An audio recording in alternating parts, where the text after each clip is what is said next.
What is up, everybody? Wednesday night, few minutes late. Wednesday night. It's Monday night. It's been a long Really day, late if it's Ryan Wednesday Talbot. night. It's been a long day. The legal tampering period has begun, and there's already tons and tons to talk about.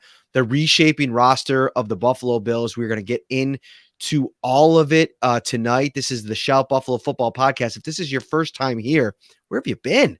Welcome in. Hit that like button. Subscribe to the show as well. We're brought to you by Tops Friendly Markets. Whether you're celebrating at home or away this weekend, Tops has all your fan favorites ready to enjoy for football, entertaining, or any occasion. And actually, you could be celebrating any night. I just went to Tops earlier today to pick up a few things. Head over there. They'll take care of you. A lot to talk about. People are flooding in already. It's a late night edition of the Shout Pod, but it's a fun time of year on Talbot. I mean, free agency, we've already seen some big moves, and maybe there could be some more moves to come here. Yeah, listen, the Bills have been pretty active on the first day of legal tampering. Obviously, they've taken care of some of their own guys, but then they've also made a few additions. One that I think you and I both saw coming a mile away on the offensive line, and then some, defensive line prospects that are going to bolster this unit in 2022. Yeah, can I take a victory lap here at the start? I tweeted Absolutely. out the video of Conor McGregor when he was like, just call me Mystic Mac because I predict these things.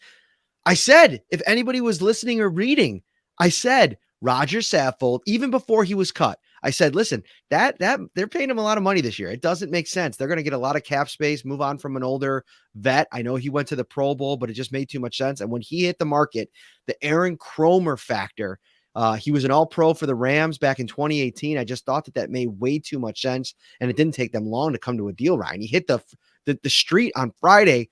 He had a deal in place by Monday. We haven't seen the numbers. I've been looking for that all day. We still don't have the numbers. So Darrell Williams out. You save about $6 million. And so you probably figure that Brandon Beane keeps that Roger Saffold cap hit in this year under that, which is a huge bargain if that ends up being the case, because he was set to make like around $10 million in Tennessee this season. Yeah, it's going to be, it's a good move for the Bills. And I want to say it was Josina Anderson that reported 2 years originally. And then Saffold came out and told her something along the lines of the second, just report 1 year. I'd have to go back and look at her tweets, but maybe it's going to be structured as a 2 year, but really it's more of a 1 year. And then there's going to be, the out clause, moving some money around that way. I can't wait to see how this is structured, what it looks like. But Saffold makes a lot of sense. First of all, Aaron Cromer factor. Cromer was with him for 2 years, and Saffold played an extremely high level for Aaron Cromer. He was a second-team All-Pro his first year with him in 2017. He was a top 10 guard under Cromer in his second year, according to Pro Football Focus. So played really well, and that's what led to him getting that 4-year, $44 million deal with the Tennessee Titans. So you have those ties there. And then really, if I'm Brandon Beane, and we might never know the whole story behind it, you had to know that he was probably leveraging Saffold against Darrell Williams' agent, saying, listen, if you don't restructure this contract, if you don't take a pay cut of this size, we have Roger Saffold who's going to fit this system and has worked with Cromer before. Maybe it never happened that way, but at the same time, it just made too much sense. Mm-hmm.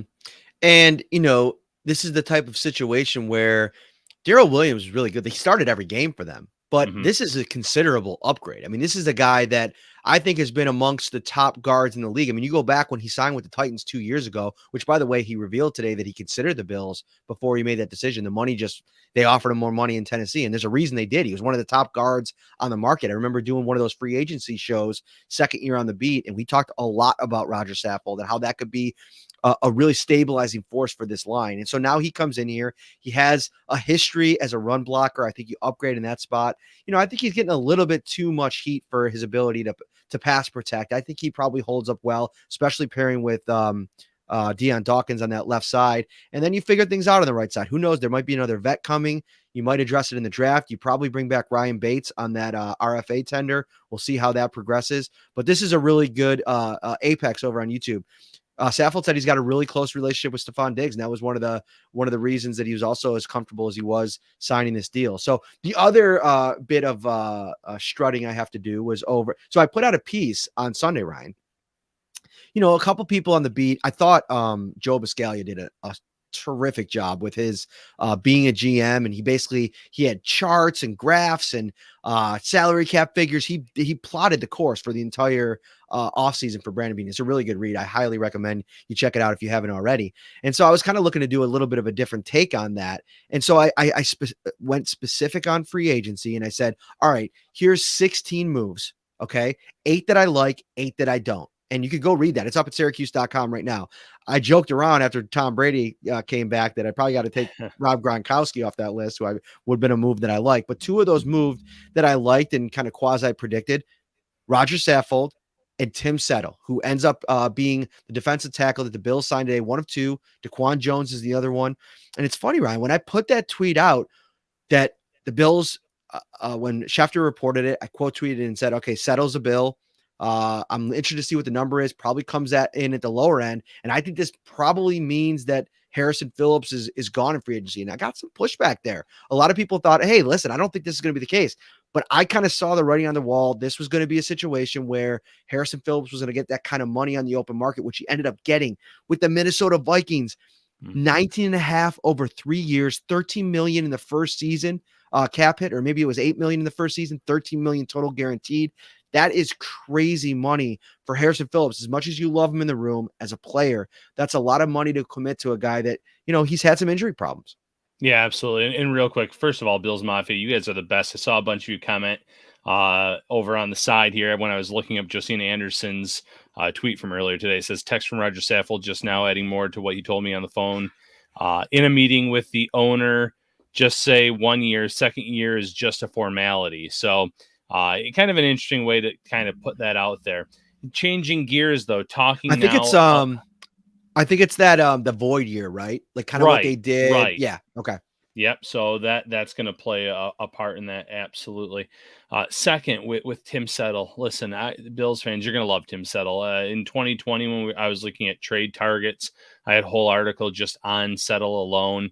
He's someone that if you look at his stat lines, you're not going to come away impressed with them because he was kind of buried on the depth chart there. But every time he had an opportunity to play with Washington, he really showed out. He really played well. The problem is they invested really early picks in that defensive line. You had Jonathan Allen.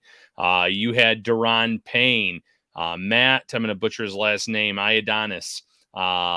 So he was like the 4th man on that line, but every time he played, he was outstanding. He's really good against the run. He's shown some juice as a pass rusher, versatility to play 1-tech, 3-tech. Bills fans are going to really like this. And I'm guessing, and again, we don't know the contract terms, I think it's probably going to be a very team-friendly deal where he's going to get the opportunity to play a lot more in Buffalo than he did in Washington, and where he can kind of cash in maybe on his next contract, because this is someone that's just 24 years old.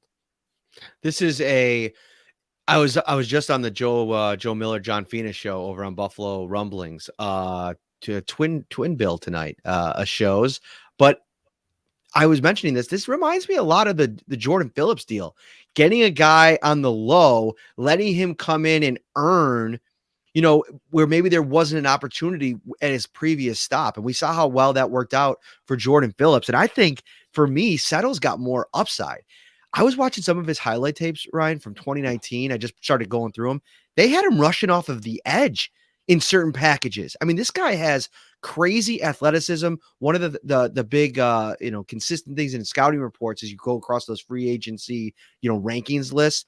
One of the things I kept seeing, and I think it was a PFF and maybe the NFL.com one, is his ability to rush the passer at his size. He's got really good athleticism, quickness, able to get off the line.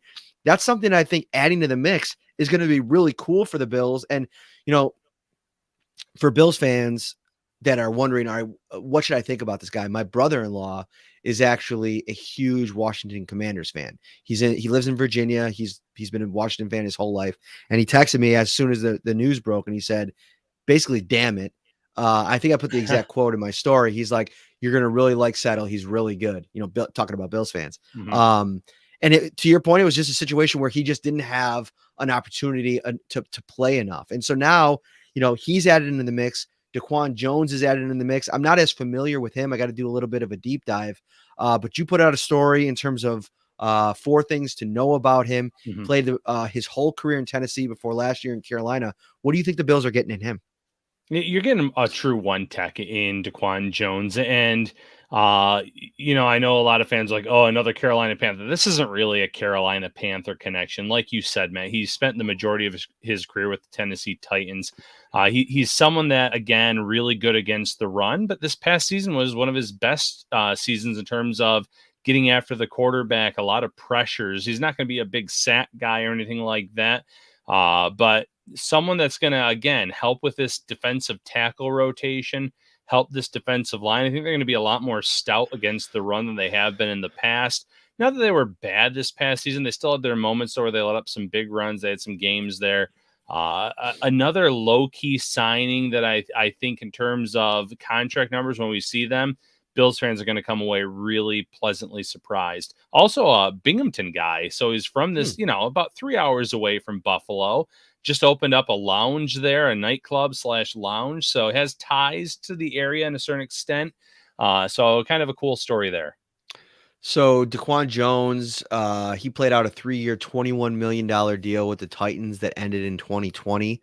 Then last year he signed a 1-year, $4.05 million contract with the Panthers. So depending on, where that lands this year, I'm interested to see it where, if you're talking about an $8 million cap hit for Harrison Phillips, I think there's a really, really good chance that Settle and Jones combined come at under that. And that's, to me, that's a Brandon Beane special if there ever was one.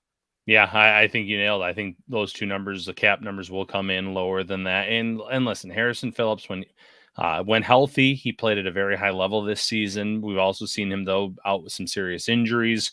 We've also seen some up and down play in his career. So if the Bills can sign two guys for that rotation that are going to be factors and play week in, week out over Phillips, they're good deals. And both of these guys, extremely durable. I believe it was Settle he's played most of the games over the last 4 seasons, like appeared in them. And then DaQuan Jones, again, same thing throughout his career. He's pretty much, other than at 1 4-game stint, I want to say in 2017, off the top of my head, he missed 4 games, but every other year that he's been a starter, he started every single game. So you're getting guys that are going to be out there on the field a lot based on their histories. So let's get into, before we get into more of the Bills reacts, because there's a lot of angles to hit here as we talk about what all this means, parts out, parts in, especially on that defensive line. But let's stick on the defensive line for a second and talk about, now that the Bills have made 2 interior plays, right? They've lost Harrison Phillips. Their 2 edge rushers are still on the market, Mario Addison and Jerry Hughes. What's the temp? Let's take the temperature on Chandler Jones. Obviously, like, I've seen it kind of out there a little bit that, or at least people like, I don't know if they're actually reporting it, but people that are just like kind of saying that they think that Chandler Jones might be one of those guys that reached out to the Bills to see if there was interest there. I've seen kind of like a bunch of stuff on it. I don't know if anybody's actually reporting that or not. But what do you think about Chandler Jones at this point? I think it probably could be a situation where maybe there is interest, and I just don't know if the Bills can get that number high enough to, in the end, entice Jones. Maybe it ends up being a waiting game, and all right, I really like this situation. If I'm Chandler Jones, I could come in here, be an elite pass rusher for them. That's the one thing that I think that the real thing that can take their defense to the next level. Obviously, they need some help with DB, and we'll talk about that as well. But can the Bills sign Chandler Jones? I think that there's a chance, but I keep coming back to the numbers, and it's been a long time since Brandon Beane gave somebody more than $10 million per year. I think you got to go all the way back in free agency to Mitch Morse.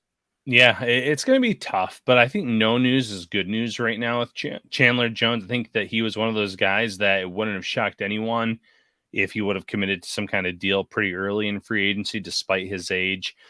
He's one of the better pass rushers on the market. So the fact that he's still out there is good news. There's obviously been links to him being tied a little bit to the Broncos. One publication accidentally published a story saying that he had signed. That's every writer's nightmare, is to have something accidentally published like that says they've agreed to terms or something like that. It hasn't happened yet, but according to Ben Albright, someone who is very reputable, he has said that Jones is the Broncos' plan A, so they might be making a push for him. And the fact that they have Russell Wilson now, they have a lot of talent on that offense side of the ball.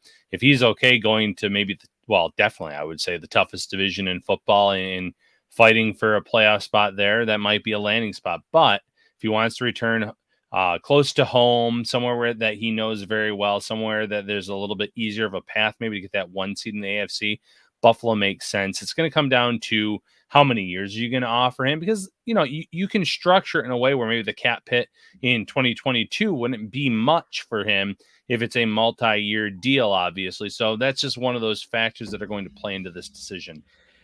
One interesting thing that could happen that I don't have any intel on this, but just something I'm spitballing. What if you're Chandler Jones and you say, okay, you can get up as high as 7 million for this season in terms of a cap hit, right? Let me sign a 1-year, $7 million deal. Come in here if you think that you're going to kill it, have a chance to win a Super Bowl, and kind of go the Jadeveon Clowney route. And if you kill it and you don't have some of those other concerns and you post like a 13, 14 sack season in that Jerry Hughes role, then you can cash in next offseason. Who's to say that the Bills aren't able to give you a multi-year deal next offseason when that cap goes up a little bit? That might be a way that, both sides can kind of find a happy medium. That might be, whether if it's the Bills or not, maybe it's another team. Maybe that could be the holdup with Jones right now on the market. Yeah, listen, Jones came out before free agency and said it's not about money with him. It's about finding the right situation where he can be Chandler Jones. Now, with the Bills, then maybe they have to convince him that they're going to let him loose. They're going to let him go after the quarterback. And that could be a potential hang up there. Maybe it's another team that has a better game plan for him. So if it truly isn't about the money, it might come down to the sales pitch from each team. How are you going to use me? Are you going to drop me back into coverage? It didn't happen a lot this past year in Arizona, but it happened a few times, and I don't think he liked it whatsoever. So I think that when you're at that stage of your career, you've made a lot of money, you've won a championship, you have been a premier player in this league. Now it's just about which team is going to use me the best so I can enjoy these last few years of my career, or maybe 1 year, and then, like you said, get paid in 2023. It's going to be really interesting to see. But like I said, as long as he's out there, there's a chance.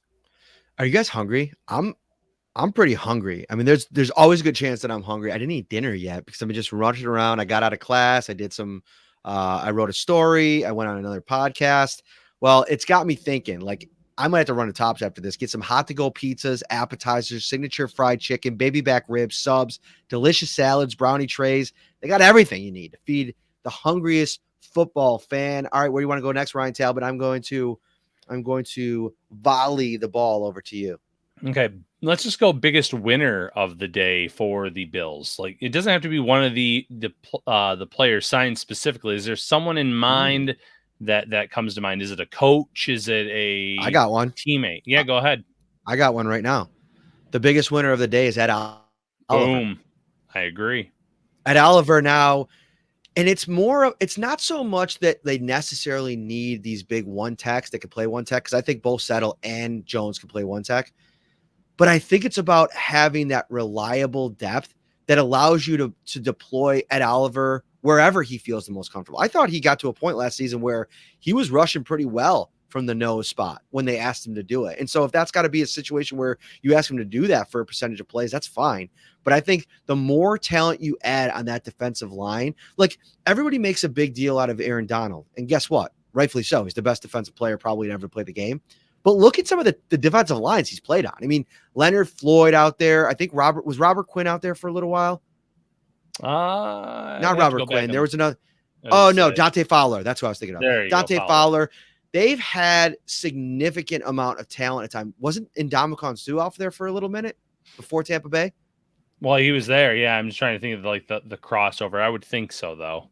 Anyway, the point being, if you go back year after year, there's been some talent on those defensive lines. Yeah, back in 2018, Suh played on the LA Rams when that was actually the same year that Roger Saffold had his big year for the Rams. Was that the year they went to the Super Bowl and lost to the? Yeah, they lost to the Patriots like 13-3. It was a real stinker of a game. Exactly. So that's kind of my point, is that you look at some of these young defensive linemen. I feel like getting talent around them, it's kind of the same way on the other side of the ball, what they've done for Josh Allen, right? Put as much talent around him as you can. I think Ed Oliver's a big winner in the moves that they made and potentially the moves they still can make. All right, so I don't know if defensive tackle is now on the docket in that first round, unless you have just an unbelievable grade on Jordan Davis if he falls, which I don't think he will, or Wyatt, or no, Devontae Wyatt, Dante Wyatt. maybe one of those players. But I don't think it's as much of a need now because of the players that you added, even after losing Harrison Phillips. Yeah, no, I agree with that completely. Like, but even in round 2, if Travis Jones is there or something, maybe. But it's not as much of a pressing need, and there still are pressing needs on this team. Obviously, you mentioned earlier, cornerback comes to mind. We got to kind of wait and see how that pans out. Still some pretty good cornerbacks out there. But we've also seen others go out and get, $16.5 million on average in J.C. Jackson. We saw Carlton Davis return to Tampa Bay, making some good money there as well. So you might have to wait for the market to settle a little bit before you see the Bills kind of jump into that cornerback market. But you showed, you mentioned one player that was released today that has some ties to this team, ties to this coaching staff that maybe could come in. He was released, so it wouldn't count against the compensatory pick formula. That being AJ Boye. So some interesting names still out there, and obviously Boye is low on that list of interesting names, but there's options to be had. Speaking of the comp formula, it's setting up kind of nice right now. Like the Bills may be in play for a comp pick. I mean, you look at that big deal that Harrison Phillips signed. If Levi Wallace gets a big time contract on the open market and the numbers we get in eventually from Mitchell Trubisky on a 2-year deal with Pittsburgh, you got to figure it's probably starting at around $12 million a year. They're looking at a really good spot unless they go out and do end up inking a deal with a guy like Chandler Jones. But that might be something to, somebody's saying Trubisky's contract was disappointing comp wise.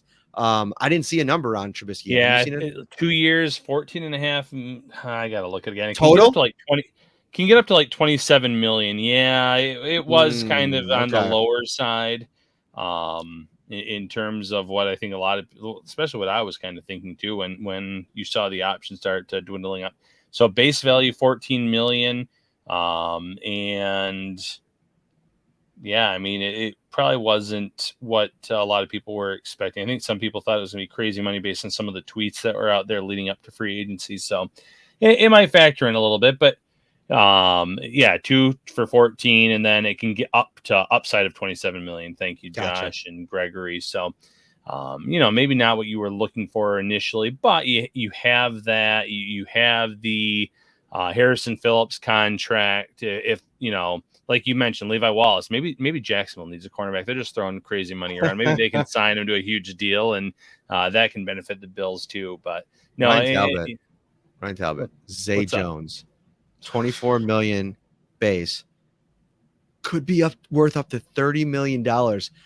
I've always been a Zay Jones, I guess, fan from a human perspective. I like to talk to him in the locker room. I always kind of hoped like, hey, he went to Vegas, like good luck. And he actually had a decent year last year, but that is crazy money on top of paying Christian Kirk 4 years and $85 million. I don't care how many mixed drinks that Christian Kirk had out on vacation with Josh Allen.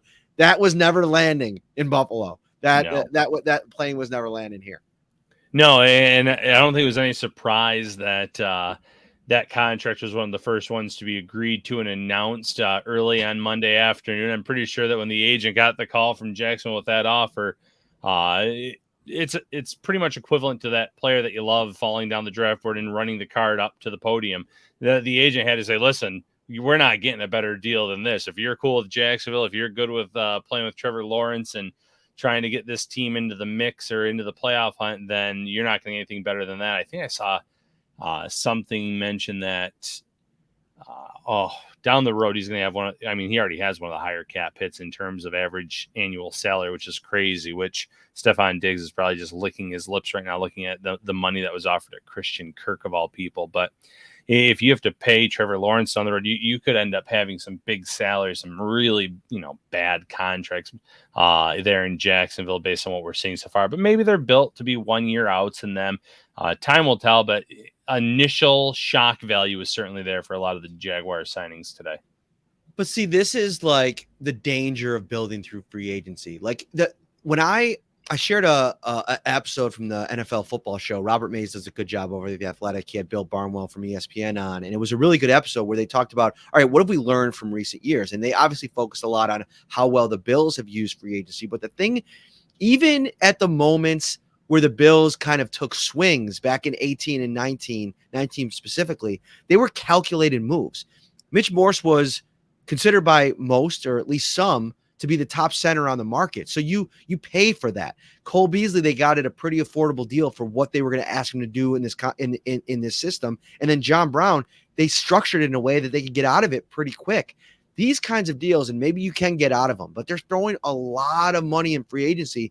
The other part of the equation here is if all of those don't work and you don't draft well, it's you're gonna still be left in the same spot. And the most important thing is throwing money at the offensive line and putting Trevor Lawrence in a position where he can be successful. But man, it seems like it's a little bit too aggressive of approach. I remember when the Jets went aggressive a couple years ago and they signed CJ Mosley to that crazy contract, and they made a couple other deals. And last year they signed Carl Lawson that got a lot of praise, but he gets banged up and he isn't able to play. It's a dangerous game to play, and some of these bad teams hoping for instant fixes, it tends not to work that way. You know what I mean? Yeah, bad teams overpay, and Bills fans know, they've been there. They know that when this franchise was down, the only way to get some players to sign was to grossly overpay, and maybe that's where Jacksonville just is right now. Despite having Trevor Lawrence, one of the most hyped up quarterbacks in college, coming into the NFL in quite some time, it might just be a tough sell to go to Jacksonville at this point in time. So the only way you can do it is just grossly overpaying these players. And that's exactly what they're doing. So it's going to set them up in a tough spot down the road. It's very strange. I saw Scott in the comments here say something along the lines of, let me find it here. Jacksonville is paying Kirk, Zay, Ingram, and Marvin Jones the equivalent of Diggs, Mike Evans, and Cooper Kupp combined. Yikes. That's all that's all you can say to that. I mean, that's rough, and it's part of the business, though. It just is what it is. Once you start winning, once you can change the outlook of your team, the culture of your team, then the better contracts come in, then the values come in, and the players that supposedly will come to you, at least make their pitch to come to you. Oh, we got a late night train whistle coming. I love it. Give it to me. Give it to me. I love it. All right. They've been obnoxious lately, so I'm sure you will hear it here in a minute. But yeah, it's going to happen at this point in time in Jacksonville's, the way they've been playing. So if they turn things around here in the next year or two, if they can even get to second place in that division, or fighting for second place, maybe then they'll have a more competitive balance in terms of contracts going forward. I want to get into more of the impact of the moves today on the Bills, and we're gonna get into that, of course. But what's something around the NFL today that maybe perked your ears up or made your eyelids raise a little bit? I'll start it off. We talked a lot about Emmanuel Ogbah the last couple of episodes. Obviously, you were a big proponent of the Bills, maybe targeting him in free agency. You would have liked that move. Now, it's funny, you put up a story. Ogbah said the Bills were actually in the mix, but the final number for Ogbah, let me bring this up, and maybe you have it off the top of your head, but it was 4 for 65, I want to say. Oh, 4 for 65 with over 30 guaranteed, right? Yeah. That's madness. That was... Listen, I like the player. See, this is what people sometimes confuse about this. Like, we were talking about this. I like Emmanuel Ogbah. You remember we were talking about this last year on the show. I thought the Bills should go after him. I like the player, but you got to put the player into, like, for every Trey Hendrickson, there's a handful of other guys that just don't make the kind of impact that kind of money needs to yield in terms of results. And I think we've seen the best version of Emmanuel Ogbah in that Miami Dolphins defense. I know they're going to have a new coordinator. They got Kyle or Mike McDonald there. They're going to have probably a new defensive scheme. Who knows how it ends up working? But I just thought that was way too much money for Ogbah, especially. Yeah, it was a lot of money. And, someone pointed out ahead of time, well, he agreed to terms with the Dolphins or re-signed with them at 11:50 a.m. before the legal tampering window even opened. Let's not be naive. These agents talk to these teams at the combine. I'm sure that they went back to Agba and said, listen, here are the teams. Here's Miami, there's Buffalo, there's the Colts, there's the Ravens, all teams that were in the mix for him. I might be missing one. But they knew what the Dolphins were offering. They probably knew they weren't going to get that from Buffalo and Baltimore and Indy, etc. So Agba's comfortable in Miami. Maybe he feels optimistic about the new coaching staff and regime, and they can turn things around. They obviously have a giant issue at the quarterback position, in my opinion. But, like you said, with that kind of money, it probably wasn't worth waiting until the legal tampering period actually opened to see what the official offers were. I can definitely do the scarn, and thank you for the shout out too about the poster up above. So, yeah, definitely do it right now. Not right now. Maybe maybe if we do our next live show somewhere, I can break out the scarn. Oh, I would have loved that. What actually is that? You've never seen the Threat Level Midnight episode? I did, but I'm not remembering what it specifically was. You jump to the right and you shake their hand. Oh, I'm not going to sing the whole thing, but I kind of wanted you to sing the whole thing so you could. Yeah. No. You were supposed to do other time. You're supposed to do karaoke the other episode, and you left us all hanging there. It's really you've just been really just letting us down lately, Ryan. As Greg said, meet new friends, tie that yarn. That's how you do the scarn. So you just did it. See, you should have just done it. I did part of the chorus. All right. I did part of the chorus. Apologize if we're looking down at our phones. We just got to keep an eye out. There could be breaking news at any time. I know I get a lot of text this time of year, like Brandon Bean After Dark. That's always a fun little tagline on social media. All right, let's get back to the Bills here. We talked a little bit about Saffold at the top, the two interior pieces on the defensive line. Isaiah McKenzie, the Bills re-signed him yesterday. I think that caught some people by surprise, Ryan. And the numbers came in, and I think that was even a bigger surprise. The Bills with a cap hit of only $1.87 million for Isaiah McKenzie this year. That is madness. I mean, they're paying him $4.4 million over 2 years. That is such a, I said it's a steal. What a benefit to be able to bring him back in the mix. If you move on from Cole Beasley, you have your starting slot receiver next year. What did you think of the move, and what do you think that means in terms of the receiver position? Well, I'm not sold that it means that they're out of the receiver position going forward, whether that's free agency. Obviously, as soon as Jarvis Landry was released, there were tweets tying the Bills to Landry from multiple outlets. So it wasn't just one person. That was kind of interesting. I think it does mean that Beasley's time is probably coming to an end sooner rather than later, but you can still draft someone, whether it's a slot or an outside receiver. You can still bring someone in. But what it means for the Bills is they're bringing someone that has played in this system, and obviously the system will be a little bit different now that Dable is with the Giants.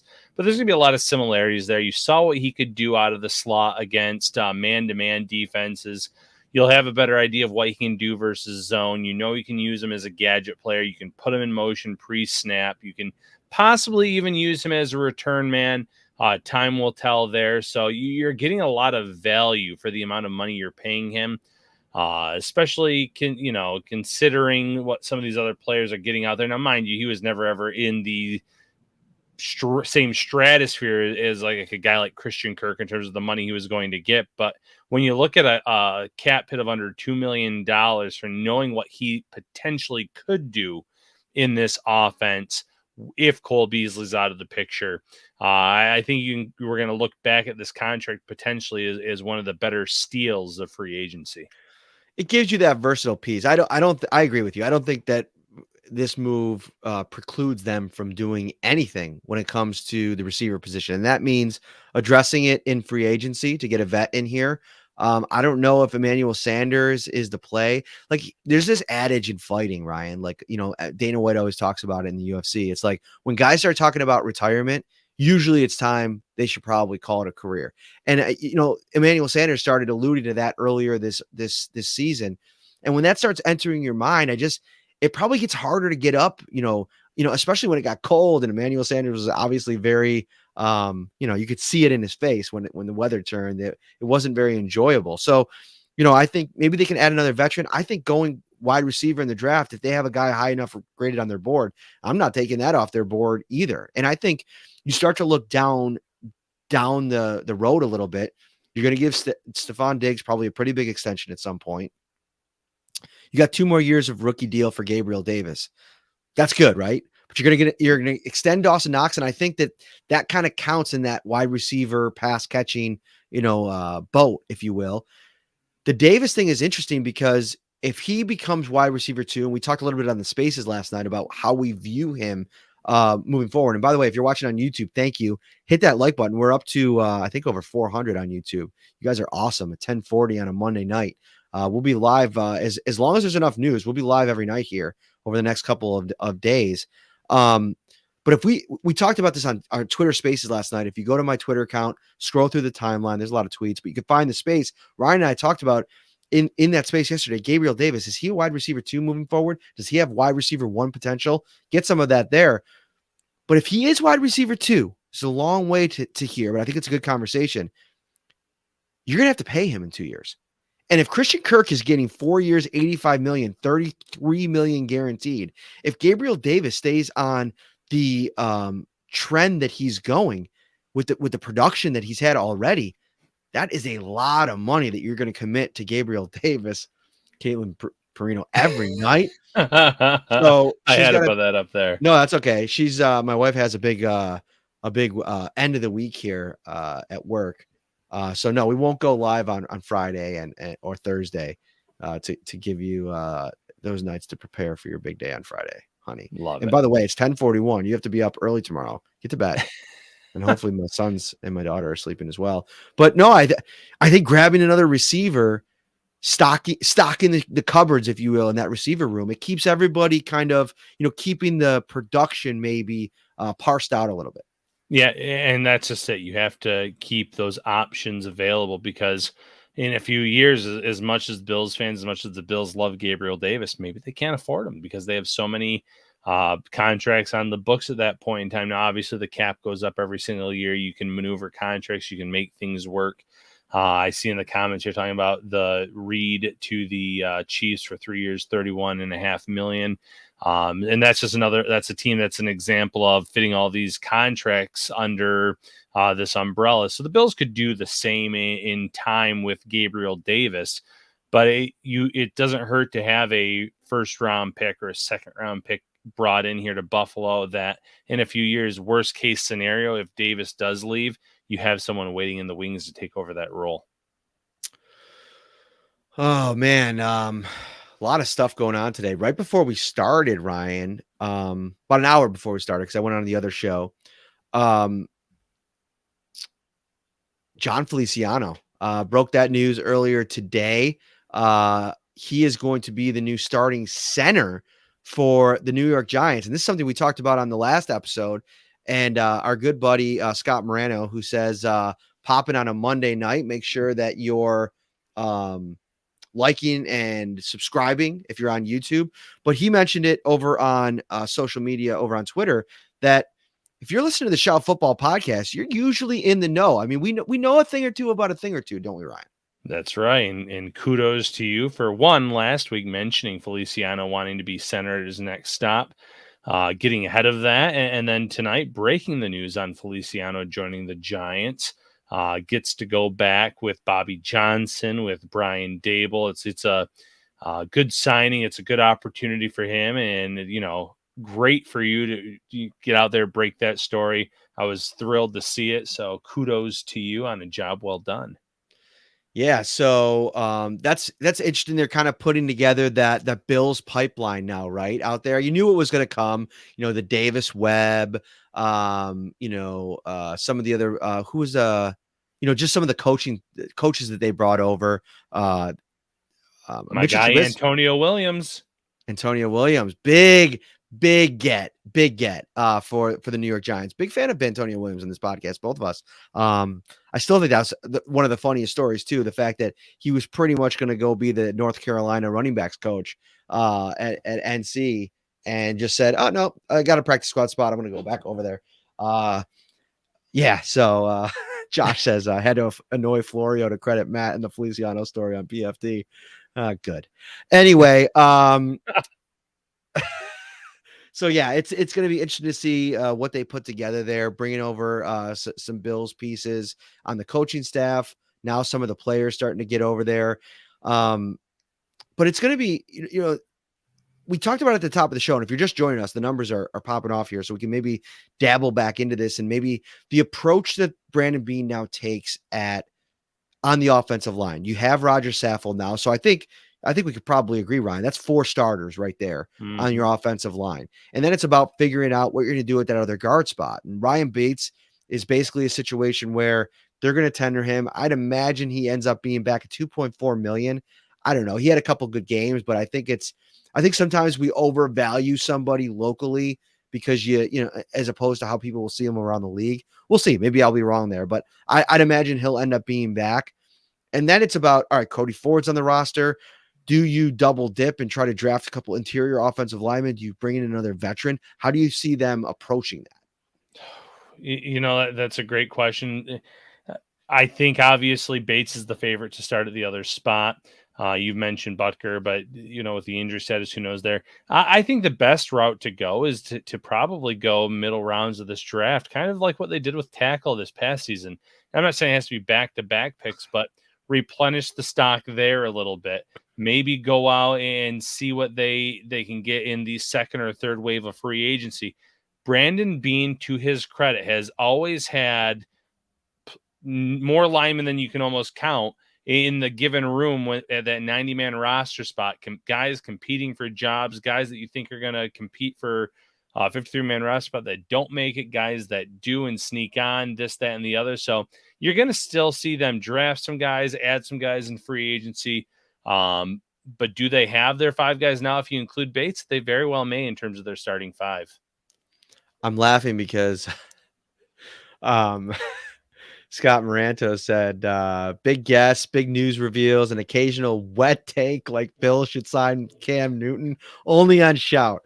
That's right, my friend. I'm backing off of my Cam Newton take because, one of the things that came out of Cam Newton being in New England at the end there, when Mac Jones ended up winning that job, was it came out that he wasn't great, like in the film room, right? At least that was the take. I don't know how accurate that was. I don't think Mac ever said it, but I don't know if he would ever actually say that.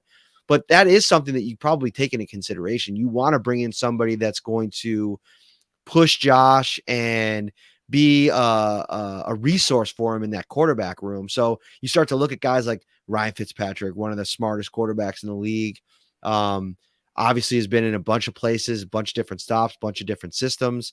That kind of makes sense. Tyrod Taylor, I think, is a fun idea, although I don't know if he'd consider coming back to the scene of the crime, which I'm sure he views it as a crime, the way that his situation was handled. That was the beginning of just a series of unfortunate events for Tyrod, and then obviously some other options. I agree with Joe Miller. I was on his show earlier. I do like the idea of Kyle Allen because of the relationship that he has with Josh.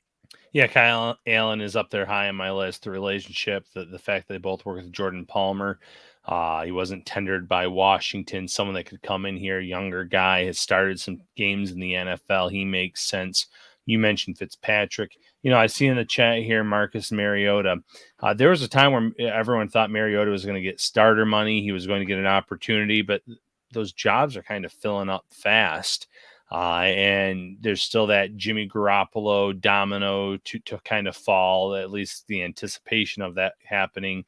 Obviously, Watson most likely getting traded here in the near future as well. So maybe if a guy like Mariota sits out there for another week or so or a few more days, maybe he kind of goes the Trubisky route and says, you know what? I could kind of have a similar situation. I can sit 1 year behind Josh Allen. I can be that guy that help them out in terms of being a scout team QB, being that person that can come in and start 2 to 4 games if something happens to Josh, having the versatility to run and pass, something that would obviously mimic Allen's style of play to a certain extent. It makes sense, but again, you're going to have to wait and see what happens there in terms of what he gets offered or if anyone offers him any money in free agency. Before we dip out of here, and I think we'll be back tomorrow night if there's enough news to bring us here. If not, definitely be back for the Wednesday show. What do you let's end on this. Any bold prediction for the next 24 hours or maybe into the start of free agency? I mean, I don't know if it's a prediction, but something that like I could see going. I think Bills fans might be disappointed that maybe there isn't a major big swing coming. I'm starting to get that sense. I really view the way that Brandon Beane is kind of attacking this in a very strategic way, very much like he has the last 2 seasons. Finding really affordable options, plugging a bunch of holes, and then maybe taking a couple swings in the draft. Like they have 9 picks, Ryan. Like I really like the idea of getting aggressive in the draft, trading up maybe for a guy like maybe Stingley falls and that's your guy. Maybe Booth is a guy that you think won't be there at 25 and you want to trade up and go get him, or whoever it is. Get aggressive and get your guy that you want, especially if you kind of play it the right way. And then, if the money works out long term, I see people talking about a trade for Daniil Hunter. That could be something that it doesn't have to happen week 1 of free agency. That could be something that maybe you can kind of work at. If Chandler Jones doesn't work out, maybe you work at that over the course of the next couple of weeks. Yeah, absolutely. And not a bold prediction, but I'll guess or predict that their next signing is a tight end. I really think that they want to run more 2 tight end sets. Obviously, we're seeing some players that go for some funny money, though. Evan Ingram, Jacksonville, Will Dissly got a lot more than I was anticipating in his contract. I want to say 3 years, 24 million, something like that, around that range. So maybe it's a Smythe from Miami. Maybe it's not a big splash player, so to speak, but someone that can come in, that can block, that can catch the ball a little bit. I still think there are some intriguing options out there in free agency, but that's my prediction. The next signing might be a tight end, or obviously cornerback makes a lot of sense too. All right, everybody. Funny money. That's where we're going to close this thing out tonight. It has been an awesome show. We thank you so much for coming in here, filling up the chat. You guys are always so awesome with that. If you're hosting a large party this week or maybe this weekend, check out Topps' huge selection of party platters for a delicious, effortless, affordable, no stress way to impress. For complete details, stop by their carryout cafe or visit topsmarkets.com. And listen, keep it locked on Syracuse.com and NewYorkUpstate.com. We have you covered throughout free agency. We're going to have reaction. We're going to have stories. We're going to have rumors. Ryan has been absolutely crushing it on every rumor that kind of circulates out there. He's headed up at the website. So make sure you head over to both of those. We'll have you covered throughout the time. Ryan, final thought. Give it to me right now. Final thought, buckle up, Bills fans. I know, being after dark, there's going to be quite a bit going on here in this next week. Might get quiet for a day or two here or there, but there's still plenty of work to be done. All right, for Ryan Talbot, I'm Matt Parrino. See you tomorrow night, maybe. If not Wednesday, hit that like button and subscribe before you leave. See ya.